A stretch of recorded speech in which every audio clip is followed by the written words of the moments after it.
Today we're talking about the Wing Feather Saga Book 1. I recently finished this. I talked about this in a previous video. I found this book along with the entire series, there's 4 books, at a used bookstore, and they were fairly cheap. I loved the artwork on them. All the artwork looked really cool.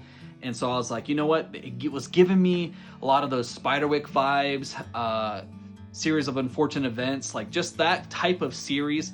That's what it reminded me of. And after reading it, I can tell you that my thoughts were right. It definitely fits in that type of vein, just more of like a fantasy style. More like Spiderwick Chronicles, if you guys have read that. I remember loving those series as a kid. And so I read this one because I wanted to make sure that it was something appropriate for my children to read eventually. And don't get me wrong, it was a good book. It is definitely geared more towards children. So if anyone is picking this up thinking that it's going to be like an adult fantasy, just be aware that this is definitely geared more towards children. I would even say that it's geared towards more older children, because some of the stuff, I don't want to say is like bad. Like, it's got some violence in it, it's got some blood in it, but not like, you know, not like Game of Thrones or anything like that, but just like a higher level of probably like older children, I would say, you know, young teenagers maybe. Still, I thought it was a good book. I thought it was fun. I love the characters. They all have like goofy, quirky names, and like the overall story, while it is a tad bit predictable, like I said, geared towards children, it was still a fun book. I still really enjoyed all the characters. I enjoyed some of the moments. There's some really good moments in here, some really touchy moments.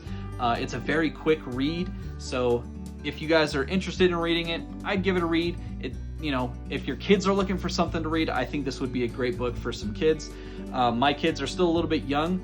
I do think that they'll enjoy this when they get a little bit older. So I'm gonna read the rest of the series just to kind of feel it out so that I know what they're reading before I, you know, just recommend them a book.